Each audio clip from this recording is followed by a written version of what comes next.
going to change All the right. title really quick on the video.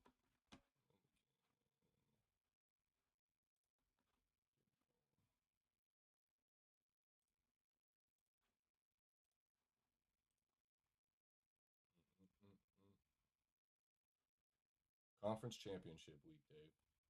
Yes, sir. Conference championship week. Uh, gonna be an interesting one. Um, and it looks like Gator Dave and Miami Mike don't agree on much. So Lots we of could have potential movement we here. could have lots of movement Here, coming up. I threw up the recap real quick while I'm All right. changing the title and bio and all that good stuff. So you can see we didn't really have that hot of a week. Both went, or no, you went 7-5. I went 6-6. So you actually gained a game on me. I like that. I like that. I'll take a game.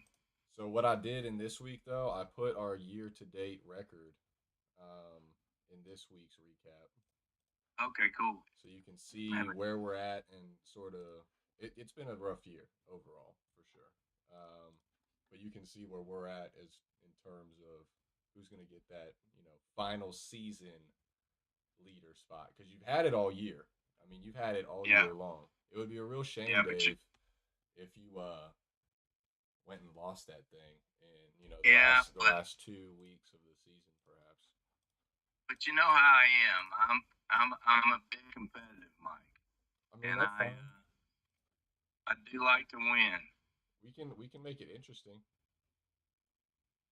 It sounds like we already do. are with the picks this week, and I'm having trouble getting onto the show. I'm good. For some reason. All right, we're good. I got everything set. Let's get into it. So yeah, again, you went 7-5 last week. I went 6-6. We only got 11 games this week rather than the usual 12 because there isn't 12. Actually, there are 12. Did you see the latest one that got posted? Yeah, I saw that game. I saw another game pop up, and I'm like, what the? Valpo in the FCS is playing New Mexico State.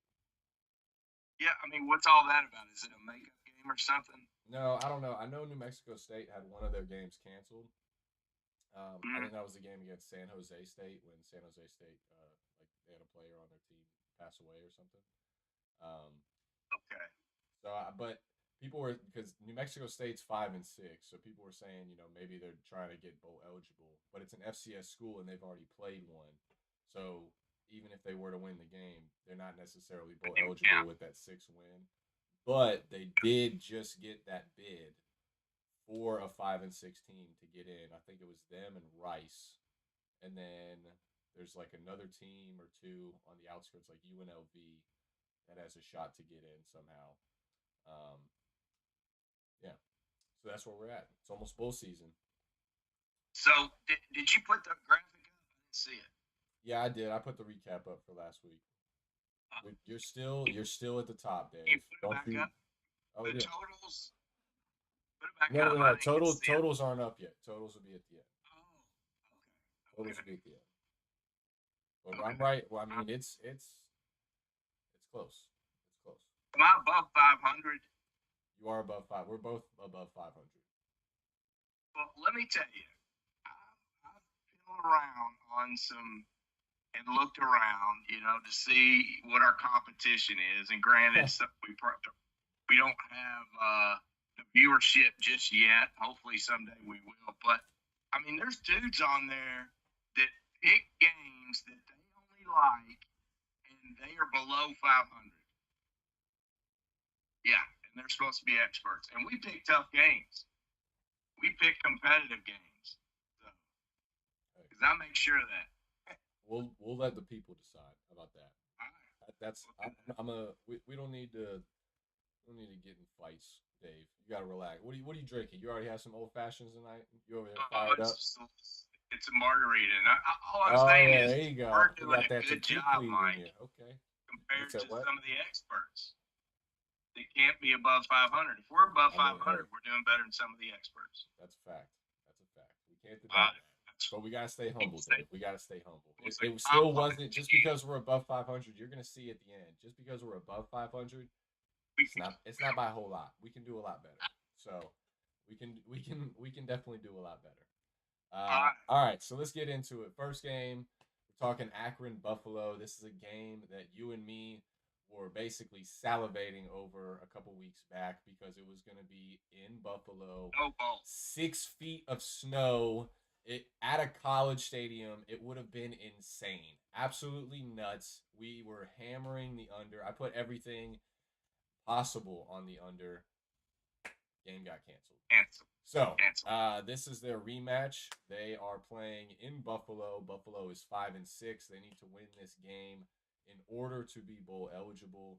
Akron is not going bowling, regardless of how this one ends up. Akron is bad, but they have been playing better in their last couple of games. Their offense is actually scoring. I think they got over 40 in their last one against Northern Illinois. Having said that, I'm going over. I'm going over in the game. I think Buffalo ultimately wins it, but it's a lot of points for this Akron team that seems like they're actually finally starting to click on offense. I think Buffalo's going to go into it. They have struggled their last 3 games. They've lost 3 in a row. They were 5-3 and sitting pretty in their conference, and now they're trying to win this game to go bowling. Give me the over here of 55. Dave, who do you like? All right. So, like Mike said, Akron's a blazing 2-9, and Buffalo's 5-6. Cole Snyder's the Buffalo quarterback. He's at 60%, 25-01, 14-7. Jeff Undercuffler is the quarterback for Akron, who has come in as of late and done a little bit better. He's only throwing 55%, 3-3, so he's only been in for a couple of games. But he's kind of given a bit of a spark on the offense. Akron is 6-5 against the spread. Buffalo's 6-4-1, so they're pretty close there. And again, like Mike said, it's a makeup game from a couple of weeks ago for the Snow Bowl. Buffalo, must win to get bowl eligible. Last week, Akron did whip up on Northern Illinois, and the quarterback actually threw for over 300 yards, so they had a good game against Northern Illinois. Buffalo have lost 4 of their 5 last games, but they've only been by 1 score. Defense has dropped off significantly for Buffalo in the last 5 games. Akron does like to throw the ball around, so that kind of bodes well with this new quarterback for your over. Like Buffalo did win it last year, 45-10, but I think that 11.5 is too much. So give me the Zips and plus 11.5, Mike. Oh, okay. Akron plus 11.5. I see you. Yeah, I Sure. mean it's a lot of points, so could be a good bet. Next one we're gonna talk here is Toledo, Ohio. A little action. Dave, who do you like here? All right, so Toledo comes in the game at 7-5. Ohio is 9-3. Toledo's quarterback Tucker Gleason only throwing at 48%, 834, 8-3. CJ Harris 45%, 230, 1-0. And the reason that those stats are so low is we are going to have a MAC championship game with 2 backup quarterbacks, greener than green. Toledo's 4-8 against the spread. Ohio's 9-3. It's really tough in this game when you're playing with 2 totally different quarterbacks and trying to figure out, who's done better against what teams and so on and so forth when we don't even know what's going to happen with these guys. Ohio did roll Bowling Green last week with their backup quarterback, which is a good sign. Toledo lost their last 2 games. The head-to-head, which has only been within the last couple of weeks, Bowling Green Toledo lost to Bowling Green 42-35. Ohio beat Bowling Green 38-14. But because of the fact that we have two backup quarterbacks and we don't know what's going on, I'm going for the under in this game, Mike. The under's at 55. So I think this is going to be a very low-scoring game, an ugly MAC championship with two teams that don't know what kind of direction they're going in right now. So I'm going to go the under for this particular game. Under for the game. Yeah, I could definitely see that. I think that's a good pick. I am on Toledo money line here. I think it's easy money. Toledo is a team that they've had some close games this year. In my opinion, they should have a much better record. I have them sitting more like at 9-3 in my ratings, based off of how they performed against the teams that they lost to earlier in the year and who they beat as well. So I think it's cake with this line, but just to be safe, I am going to take them money line. Give me Toledo against Ohio to win the MAC. Next game we're going to talk here, Dave, is going to be Boise State, Fresno State. I see you, Scott, in the chat. Shout out to you. For everybody who doesn't know, Scott, one of our partners here at Get Ripped Collectibles, was the loser last year in 2021 of our fantasy football league, and he had to sit in a Waffle House for 24 hours to do his punishment, and he finally served it about a week ago. He came in, he flew in from Colorado just to do it with the boys, and he got through it, believe it or not. He may or may not have had to make a deal with the rest of the league that cost him pretty severely in order to maybe get out of it a little sooner. But we had other things going on too. He's only here for a short little time, so oh well, it is what it is. He definitely suffered. I can say that and attest to it. I witnessed it. It was rough. He suffered for sure. It was rough. So shout out to Scott, our guy in the chat, and also a partner with Get Ripped. All right, moving on. Boise State, Fresno State, Dave. I'm going to keep it short and sweet here. Fresno State is an entirely different team right now than they were in the beginning of the year and sort of in the middle of the year as well. They really struggled. A lot of people had them high on their list, including me this year. I thought Fresno was going to be a top 25 team. If you watch our preview show at the beginning of the year, I was high. I was pretty high. The issue was Jake Hanner, their starting quarterback, got hurt, and he was out pretty much the entire year after about week one. He is back. They are on a roll. Let me get the exact number on it, but they have won. Hold on, sorry. Should be more prepared.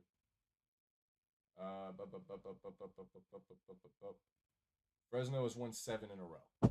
So they started 1-4. They are now 8-4 because Jake Hanner, the backup, actually got him a couple wins at the beginning, but Jake Hanner has come back on a tear. The dude is lighting it up. He has 17 touchdowns, 3 interceptions with a 73% completion percentage. The backup has a 70% completion percentage. So they were still in pretty good hands, but again, he's no Jake Hanner. Jake Hanner is lighting it up right now. Give me Fresno State +3. I'm not still impressed with this Boise State team yet. They've really been up and down. As soon as you think that they're good and they're about to get on that consistent high, they tank you. So I'm going to take Fresno State +3 in a rematch game that Boise State actually kicked their ass in earlier this year. I think it's going to be a lot closer than that. So, yeah, give me Fresno State +3 here. What do you like, Dave? All right. So Fresno 8-4, Boise 9-3. As Mike said, Jake Hanner's done a great job. 73%, 24-32, 17-3. Taylor Green, 64%, 17-31, 12-4. Fresno is 5-7 against the spread. Boise is 6-5-1. In the first meeting, Hanner did not play, so that doesn't count. That's why this spread is only 3 points. Boise's not beaten a tough offensive team, and they haven't seen a quarterback like Hayner yet. So, which tells me they're going to have a little bit of problems. Fresno does like to pass the ball a lot, obviously with Hayner in there. Boise likes to run the ball, so we're going to have Fresno passing, Boise running, Boise trying to mix it in with the pass as well. The thing is, Boise's defense is going to be tough to hold Fresno, so that's why this thing's going to be such a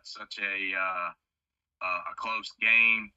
The running back for Boise's and I don't have his name, but he's done a great job. He can break some really big runs, so I think that's going to happen. This game is being played on the blue turf at Boise, so and that's not the easiest place to play in the world, and thus the reason I am going to go with Boise in the money line here, purely because the game is at home, and I think Boise has done better the latter part of the year as well, and I think they can just win the game, not by a lot.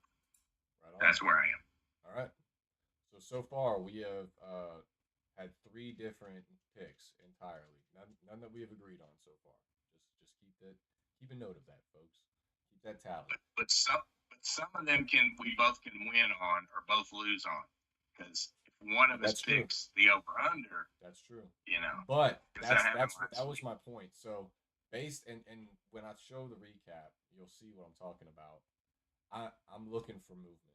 All right, you sent me your picks, and this I guess this is the sort of advantage I have at this point of the year.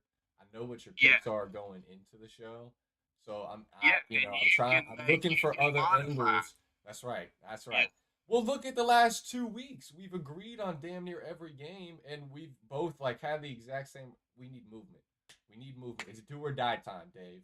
It's either I have that medal going into bowl week, or you do, and I'm taking it from you after that, and it's going to be heartbreaking. Whatever, Mike. I'll do my thing like I always do, and take care of business, Mike. We'll see. All right, next game. Tulane versus and UCF. Your team, UCF. Your favorite team. Whose favorite team? Your favorite team. You love UCF, Mike. You're a UCF homer, man. Come on. BS. I know you got. You're going to tell us BS. You don't know nothing, I will tell you. Hold on. I will tell you. Gus Malzahn. He's got the offense clicking. They're doing their thing. They're 9-3. They should not be here, in my opinion, but they are. Tulane 10-2. They had a really good chance to run the table. They lost. They let them some things go. But last week they looked really good against Cincinnati. And to me, that was really the championship game of the conference. I think Cincinnati and Tulane last week was the real championship game. That's sort of my only hiccup with this, is that maybe they pre-celebrated a little bit and gave it their all in that one, and maybe they might come out slow against an offense with Gus Malzahn that is a little dynamic. And it is a rematch earlier this year. UCF is one of those teams that caused Tulane to stumble and lose that undefeated streak. They beat them 38-31 in November, which was not very long ago, Dave. It was not.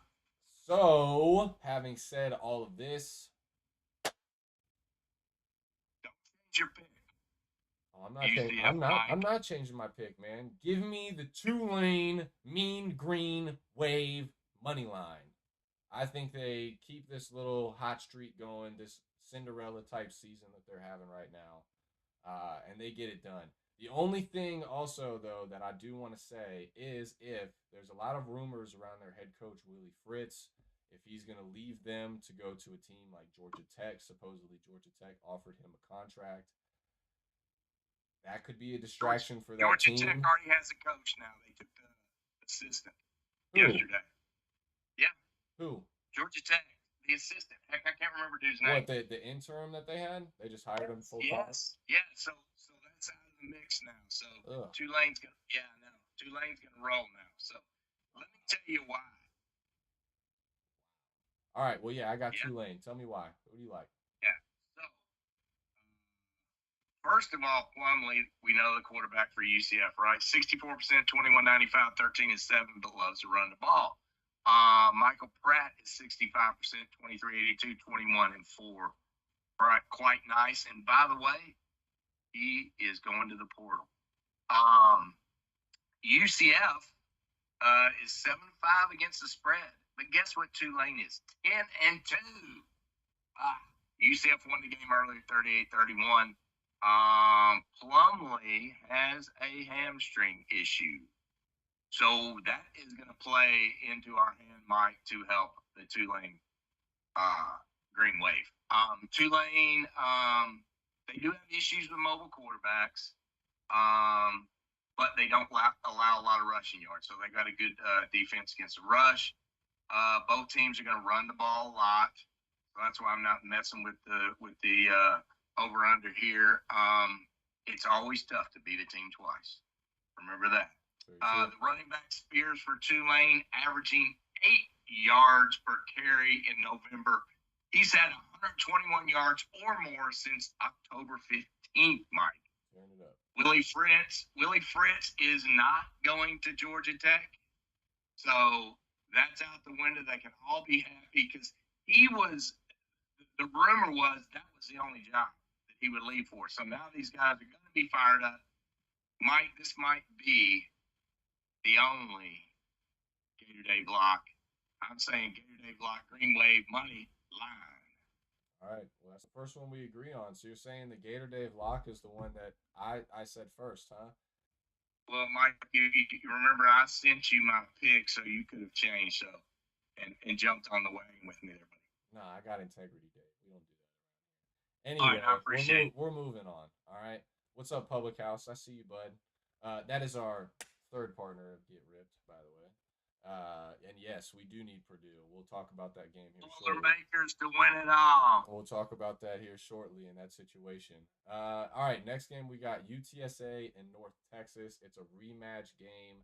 They have played earlier in the year. This game is at UTSA. To be honest with you, like you said, it is hard to beat a team twice.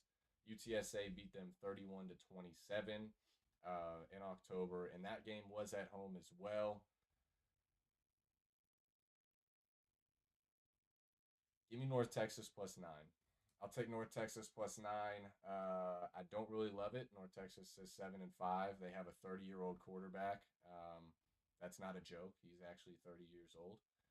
UTSA is 10-2. They've been clicking. They are hard to beat in that dome at home.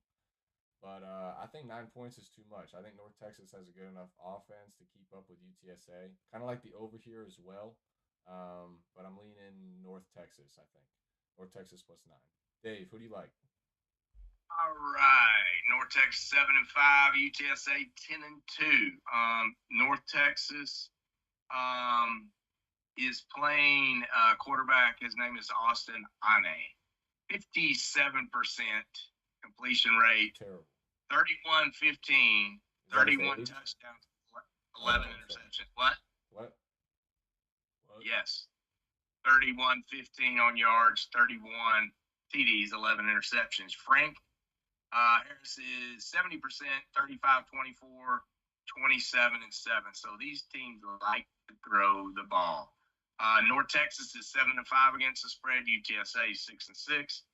UTSA won the game only 31-27, close game. UTSA's been throwing up a lot of points in the last few games. They're on a roll. However, their defense likes to give up explosive plays. So when you got a guy over on the other side that likes to throw the ball a lot, that could be an issue. However, North Texas defense is bad, and North Texas gives the ball away quite frequently. I'm going to look at the head-to-head game here at the Rice game, and North Texas won the game 21-17. UTSA 41-7. UTSA has been playing better as of late. Playing at home, I know it's a lot of points, but give me UTSA. Yeah, I see why you took them for sure. I'm really kind of the more I think about it, and the more that you said, and I'm kind of leaning towards that over. But right now, it's sitting pretty high. It's at 69 and a half currently. It's not. I thought about the high too, but Yeah, eh, that's high. But I mean, they have a really good shot at getting. I mean, they could have that in the first half. Like you said, these defenses are not great. North Texas, especially, does not have a good defense. UTSA does not have a good pass defense, but specifically the stat that stands out to me with those two defenses is their third down percentage. North Texas gives up third downs 46% of the time. UTSA gives it up 40% of the time. Not great stats for trying to get your defense off the field, especially in that dome. There's going to be a lot of bodies. It's going to be hot. Kind of maybe rethinking my pick. I'm not going to change it. But I still may, got North Texas, right? if I were, yep, I'm gonna leave it. I'm gonna leave it as North Texas, having a true showdown between us. But I am kind of rethinking my play in that one. I'm probably leaning the over there. I probably might do something with that. We'll see. All right, That's a good next idea. game we're gonna talk is Troy, Coastal Carolina. You were high on Coastal Carolina. What was that, last week or the week prior? I think it was last week. It was one of. It was last week. Yeah, and they got Yeah, absolutely demolished and, by James Madison. and but Absolutely creamed. Grayson McCall's going to be back. He's not going to play. He's got a foot injury. I don't think he's Might gonna. I he really don't might think he's play? going to go. I think he's going to try to go, or he's going to maybe play the first quarter. But a foot injury, once you have that one good hit, or you plant one way and you try to make that cut, it. I don't know. I just don't think it's going to be it. I think he's trying to rush back because he sees how much his team needs him, and now's the championship game. They've been struggling. Now's the time for him to play. Other than the bowl game, I don't think it's the right move. So yeah, I'm on Troy. I was on Troy last week to cover that 13. They did it easily. I think they're gonna handle Coastal Carolina right now. Troy is rolling at the moment. They've had a good year. They've Yeah, played a tough couple of teams and looked good against them. So yeah, give me Troy -8. Who do you like here, Dave? I think that's a good call, Mike. So Coastal is 9-2, and Troy's 10-2.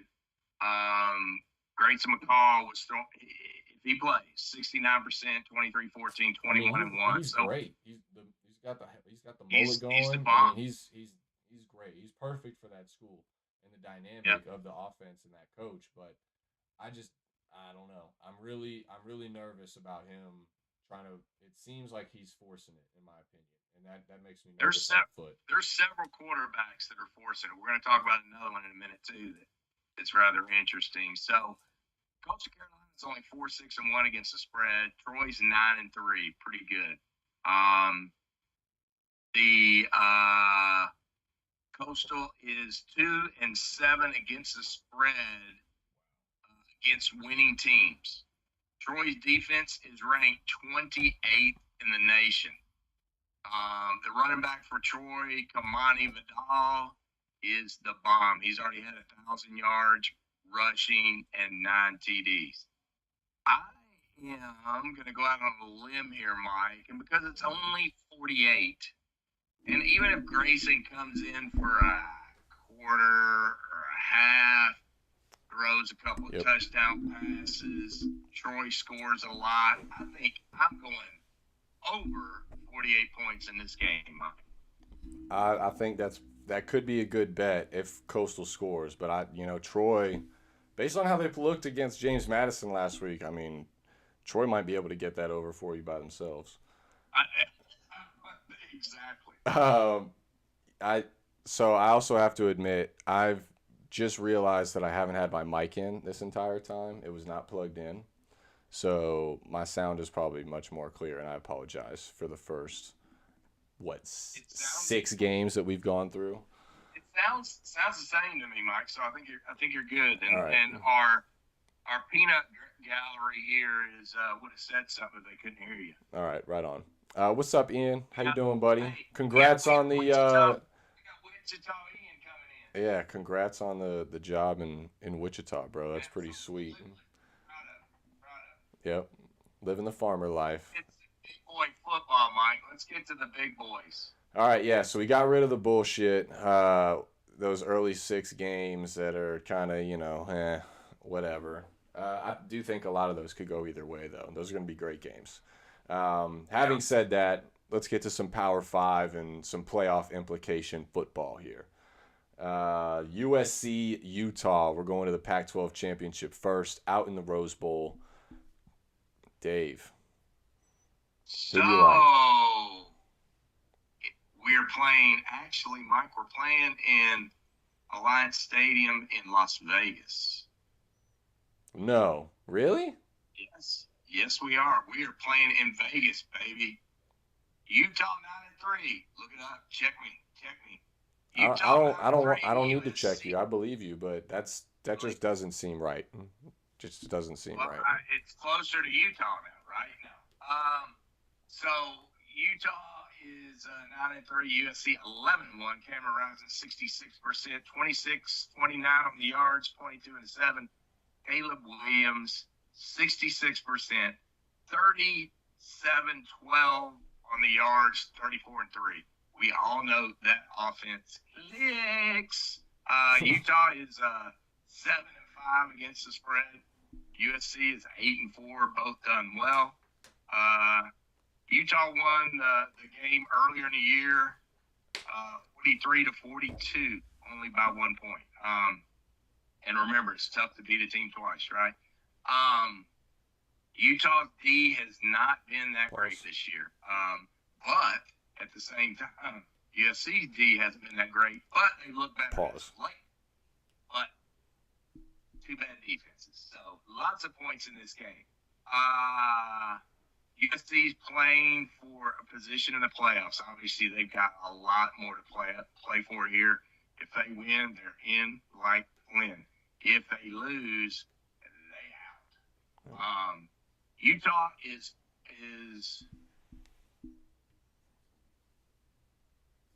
0-4 against the spread when playing winning teams. Not ideal, Dave. No. I think this is going to be a really good quarterback battle, a great game to watch, lots and lots of scoring.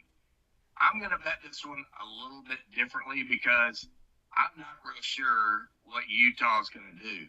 So, and I don't know if you noticed it, I did put a little emphasis on my pick, but I'm going to take USC over 34 points in this game.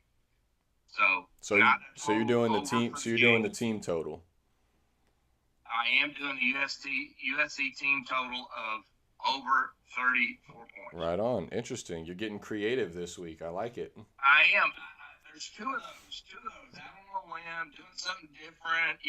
Okay. Taking a risk, Mike. All right. It's beautiful. Love the risk taking. That's what I love to hear, Dave. It's what I love to hear. All right. So, this is a game that I've circled for this week. I'm super excited to watch it tomorrow night.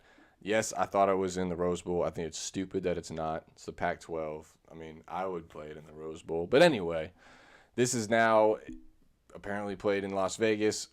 This could be Caleb Williams' future home. This could be his audition for the Raiders and Mark Davis to maybe trade up and try to go get him in this draft.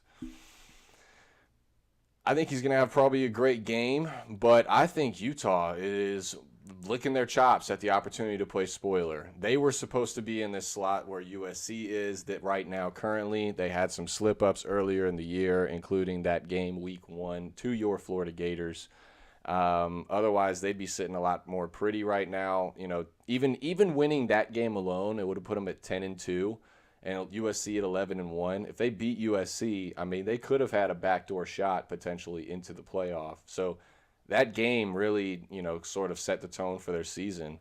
Having said that, Utah did beat USC earlier this year, 43-42 in October.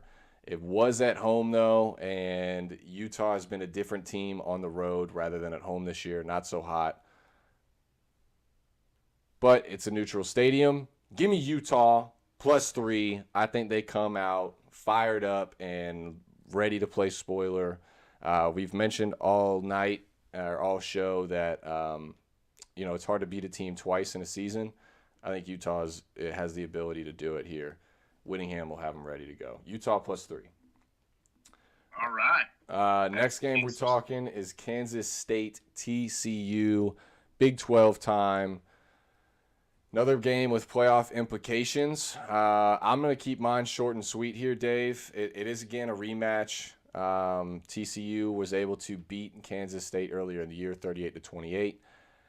I like TCU here. I'm taking a money line. I think that, yes, they've had some close calls throughout the year, but now is, this is what they've been playing for. This is their shot.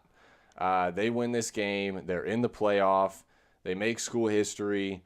They win the conference championship. They do pretty much every goal that they've set out for the season, other than winning the entire thing, which I think is a different story, and we'll talk about that in a later show.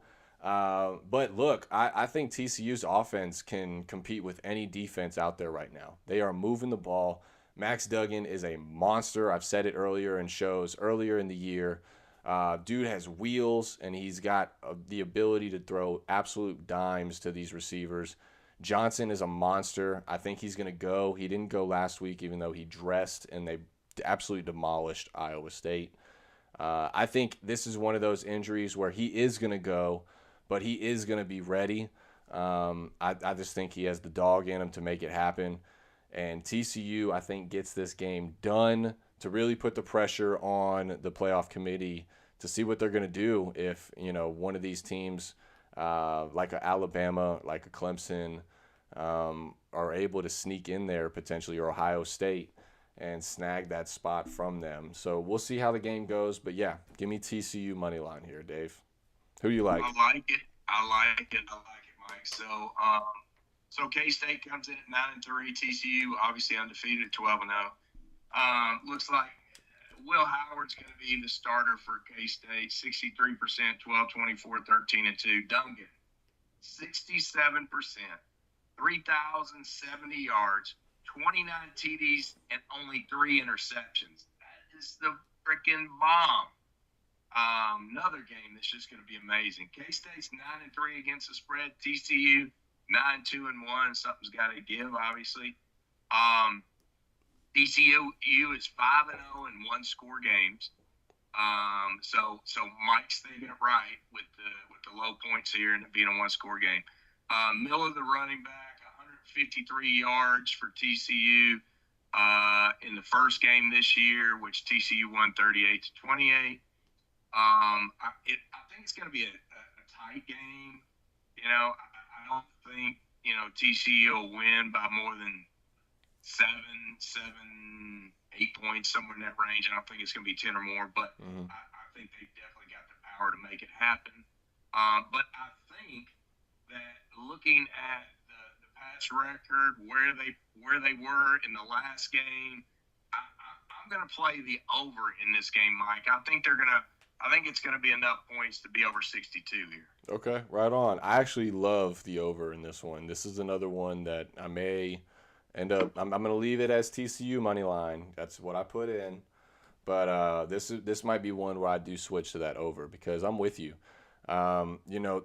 Something to note earlier in the year, when they did play, if I'm not mistaken, that's the game I believe that Adrian Martinez got hurt in, and that was Will Howard's sort of introduction to the season, sort of taking over the reins, and he didn't do that great. But in a forced situation like that, where you're not taking the QB1 reps earlier in the week, you're not really expecting necessarily to play. It's easy to see how that could happen. Now that he does have a second try at it and full week's prep, he's had weeks under his belt now since that game. And then you also got Kleiman, who's a great underdog coach for Kansas State. So, I may end up going with the over, but I still like TCU money line. But again, there are sides to Kansas State where you could easily sort of go either way with it. So I think you're right here with the over. I think that's a great pick. All right, we got 3 games left because, again, we only had 11 this week instead of the usual 12 because there's only 11 on the table, and we're not going to talk New Mexico State Valpo. We have to draw a line somewhere, everyone. Yes, there's certain things that you just cannot put money on. All right, and Valpo, New Mexico State. I'm pretty sure. Look, I looked at the line. All right, I'll admit it. I looked it up. It's New Mexico State minus 29. Just stay away. It doesn't make sense. It doesn't make sense. Just leave it alone. That's a game that watch Valpo will end up winning, and it's like a plus 10,000 money line, and there's people will go crazy because New Mexico State's getting one of the last bids as a 5-6 team, and they're gonna cause an uproar. Just watch. Am I gonna do it? Absolutely not. Anyway, moving on. 3 games left. This is the game. All right. This to be fair, you set the order for this week. This game should have been last, Dave. This game 100% should have been last for the implications, not only for the playoff, but for your pocket. All right. So I'm gonna lead it off here, and I'm gonna keep mine short and sweet. You know what? No, you take it off. Purdue, Michigan, Big Ten championship. Before you even say anything, I will say one thing. Gator Dave, we got to give credit where credit is due, okay? He had Purdue winning their division and playing in this Big Ten championship game. Granted, he had the record a little different. He had them winning maybe a couple more games than they perhaps did this year. However, probably 9-3. However, they made it. They made it to the game, Dave. All right? And they did. And unfortunately, you tell them why it's kind of an unfortunate situation. So, Miami Mike and Public House went to Vegas. We did. It was a great time. Absolute blast. $200 to make 4 bets. Whoa! Hold on. You gave this to who? To Public House. Okay, just wanted to clarify for the record. I didn't give it to Mike. I gave it to Public House. I had no responsibility in this. Thank you. All right. 4 bets I want, and the 4 bets were the Braves to make it to the World Series. Yep. I went out on a limb and said NC State to win the ACC. A lot of people did. I went out on a limb and said Baylor to win the Big 12. My 4th pick with instructions, buddy, were Purdue to win the Big 10 West at $50. I believe the pot was going to be somewhere between $4 and $4.50 coming back. But what happened was a slight mistake by Mr. Public House. He actually bet Purdue to win the Big 10. Us, Gator Dave, and all of Get Ripped, and all the Fantasy League are rooting for Purdue to win. That's right. Because if Purdue somehow upsets Michigan, Gator Dave wins $2,000 on his $50 bet. Bing bong. Bing bong. That's the story of this game. Yep. Pretty sweet. So, having said that, Dave, who do you like in this game? Well, Purdue is 8-4, Michigan 12-0. Aiden O'Connell is not guaranteed to play, but I think he is. His brother actually passed away. Looks like he's going to play everything I read before. O'Connell comes in at 64%. Over 3,000 yards, 22-11. J.J. McCarthy, 65%. 22, 15, 17, and 2. We know Michigan likes to run the ball, but McCarthy's done a good job. He tore up Ohio State last week. Purdue is only 5-7 against the spread. Michigan is 7-5. One interesting tidbit. Jeff Brom, the coach for Purdue, is 3-0 against top 3 teams. You threw that stat out earlier in the week, gave me some hope that Purdue could win the game. I don't think it's gonna happen. You can always hope, but I don't think it's gonna happen. Come on, Dave. Where's your confidence? Head-to-head games. Illinois was a head-to-head game. Michigan barely won 17-10. I think it was a bad call that maybe pushed Michigan over the line to win that game. Purdue beat Illinois 31-24. Purdue's not running the ball well. Their defense allows 5.6 yards per catch in the Big Ten, or per run in the Big Ten, which isn't good. Purdue's 10th in yards per play in the Big Ten. Michigan ran all over Ohio State last week. I mean, I think Michigan might take their foot off the gas a little bit at the latter part of the game if they've got a good lead. So here's what my bet is going to be here, Mike. I am going to say Purdue plus 10 in the first half. Okay. Right. That's why I think they've got a better chance early rather than late. So give me Purdue plus 10. Okay. In the first half. I like that pick. I do. And I'm going to give you another tidbit as I gave you the Jeff Brom stat. Here's another one for you that it doesn't sound like you maybe are aware of, but you might be. Blake Corum is done for the year. He's having season-ending surgery, so that running game for Michigan is taking a huge, huge hit. I did not know about Aiden O'Connell's brother passing away. That is really tragic. That sucks. Feel for him. The fact that he's playing is, I expect him to play with his heart on his sleeve and probably ball out. It could be his last game too. I think he's a senior. So this is his last shot at a conference championship. They haven't played Michigan, I don't believe, since like 2018. It's been a while. Yeah, so they don't play often. I am with you, Dave. I am getting on the train of Purdue. Go Boilermakers. I'm going to take them plus 17, however, for the game. I love your first half. I think that's a great pick because ultimately if I'm getting them where I want them, they're probably going to need to be within 10 at halftime. Having said that,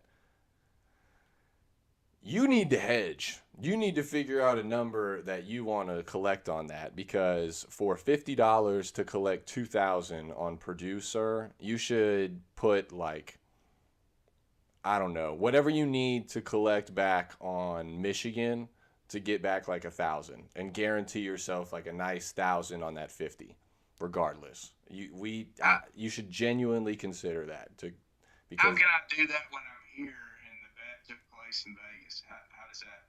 Well, we're going tomorrow to the other spot. It's in North Carolina, so just get with. I would personally say potentially get with me, but you could get with your son as well and give him the instructions. I'll help him, and we'll make sure that the correct bet goes in for you this time. But I mean, we're going tomorrow, so it's just a way that you could, in my opinion, you'd guarantee at least a nice, sizable profit regardless of the outcome. Obviously, you'd want one to happen more than the other, but just saying. So we'll talk about it more if you want later on. But yeah, give me Purdue plus 17. I'm riding it with you. I may even throw something on the money line too with that, just to put a little more incentive for get ripped to see those Boilermakers cross that finish line. So we got 2 games left. Then we'll show up the recap as well as the year-to-date record of both of us to keep things transparent, as well as to let you know what is at stake in this Week 14 Conference Championship matchup. Next game we're going to the ACC. It's Clemson, North Carolina. I'm going to keep mine short and sweet, or try to anyway. Give me the over 63. Clemson's DBs have been trash all year long. They've had a lot of injuries. A lot of young guys have been forced to play or forced into play. They had a bad argument in their last game on the sideline. It was well documented that they were like yelling at each other. So there's disruption. The good news for them is there's obviously guys on the team that want to win. They're frustrated. They're not used to this. So it's good to see that from a Clemson defensive perspective or side of it. But at the same time, Drake May is going to cook these dudes. He's had a rough last couple weeks, though. I don't know if this is him, sort of getting tired as the season's gone on. But the last couple weeks have been a little been a little shaky. I don't know if they was because they locked up that Coastal, and at that point they were just looking ahead to Clemson, looking ahead to a potential playoff, so they stumbled against these teams like Georgia Tech, like NC State last week. Um, I don't know. I can't necessarily get behind North Carolina here with the points. It's Clemson -7 right now. So give me the over. I think they're at least going to put up something, but also they have the worst defense in the ACC. One of the worst defenses in the country in North Carolina. So I'm looking for Clemson to have a big bounce back. DJ is their quarterback has not performed well in these last couple games. Last week I think he completed like 6 passes out of like 20. He's been pretty decent on the ground, but I think against North Carolina, he'll be able to get it going. Will Shipley's had some fumbles in these recent weeks. I think he's going to have a big game against this North Carolina defense. So I feel good sort of on that Clemson side, but go ahead and give me the over 63 here. Dave, who do you like? All right. So Clemson at 10-2. That was not North short and Carolina, sweet. I apologize. 9-3. 2 of those losses have come in the last 2 weeks. DJ 62%, 25-05, 22-7. That, I mean, when you look at those stats, that's respectable.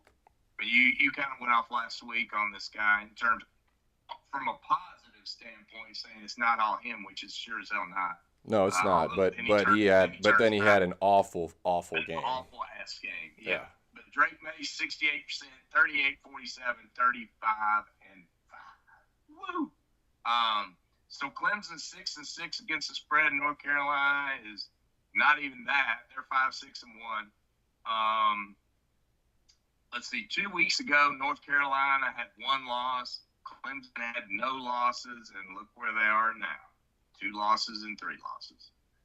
Clemson lost for the first time in 8 years to the SEC Gamecocks. DJ last week, just so you know, Mike, 8 of 29 for 99 yards. Terrible. The poor kid's looking over his shoulder too. He's like, "Is the rookie coming in? Is the rookie coming in?" I mean, they gotta boost this guy's confidence. North Carolina did lose to Tech, and just so you know, in the last 2 games, North Carolina has scored. They scored 27 against North Carolina State and 17 against Georgia Tech. Yeah. North Carolina obviously wants to make it a shootout. Dabo's not going to take it that way. He's going to go slow roll, and he's going to run the ball. North Carolina's offense it's been slowed down the last couple of weeks. Obviously, I just talked about it. Yep. Clemson's had some injuries on that defense, but they're getting some of they've got some of their linebackers and linemen back, and I think they're going to put some pressure on May and try to do what the last 2 teams have done to him, which is put that pressure on him and reduce his ability to throw the ball.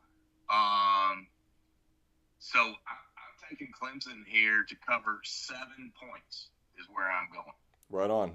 And that line is actually jumped. It's actually up to 8 now. Clemson -8. So that's interesting. Buy down to 7. I got you at 7. You're good. Don't you worry about it. All right, last game we're talking SEC championship. Georgia LSU. LSU has played themselves out of the playoff contention. They are completely done. It doesn't matter if they win this game. They're not getting in. But they could play spoiler for Georgia. I mean, if Georgia were to mess around and lose this game, if LSU, even blows them out per se, I don't think that's going to happen. But if LSU were to beat them 42-20 or something along those lines, I mean, does Georgia then fall out of the top 4? No, I don't think they do. I think they would still get that 4th slot. I mean, if Georgia got blanked 45-0 here, I still think they're getting that 4th slot. I think they're guaranteed a spot in this Final Four. So I am not really feeling that this game is so – I mean, it's important. Kirby Smart's going to get these guys up. It's a championship game.